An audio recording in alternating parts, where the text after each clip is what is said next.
Hi, and thanks for logging on to the Daily DVAR Halacha. And here's a brand new halacha for you, and it's for Tuesday, 26th day of September, which is the 6th day of Tishrei. Here we go. More laws about Yom Kippur, which is drawing very close. Now it's this Friday night and Shabbos.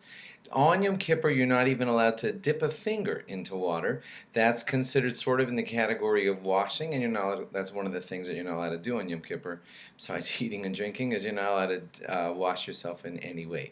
If a spot of your hand, arm, or whatever becomes soiled, you are allowed to just wash off that spot. But you're not allowed to do like a general big hand washing. When you do the washing of the morning, washing when you come out of the bathroom, the general idea is that you wash until the tips of your whole fingers, but not your hand and all the way to your wrist. When Kohanim wash for the duchan, for going up to the platform for what you call duchaning, or birkat kohanim, or whatever you call it, they are supposed to wash their entire hand. Anybody who has the custom of going to the mikveh for whatever reason, you don't go to the mikveh on Yom Kippur because that's kind of like a bathing activity and it's not allowed.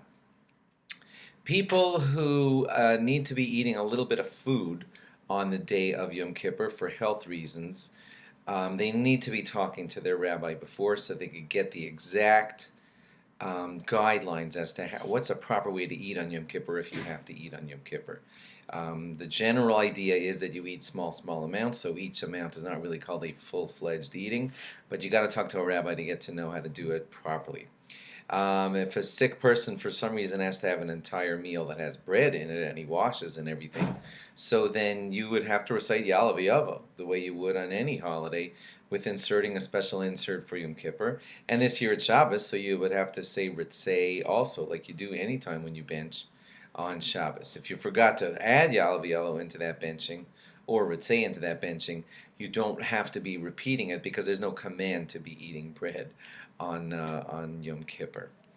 No kiddush would be needed for a meal that you would have to, if you would have to eat on Yom Kippur, and also no lechem mishnah, no double loaves of bread would be needed either.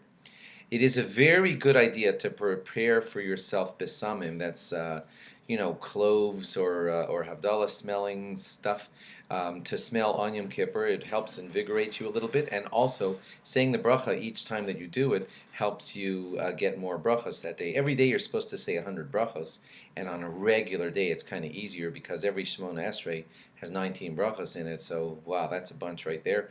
And then there's eating, benching, and all kinds of things like that. And we're doing a lot less of that on Yom Kippur. So if you do besamim and you smell them, you can even do it repeatedly, not like every 2 seconds, but if you could even do it a bunch of times throughout the day, and each time it's a bracha. Of course, there's no bracha after it, but there's a bracha of borei minei besamim right before you smell it, and that would count towards your potential of having 100 brachas that day, like you want to do every day of your life.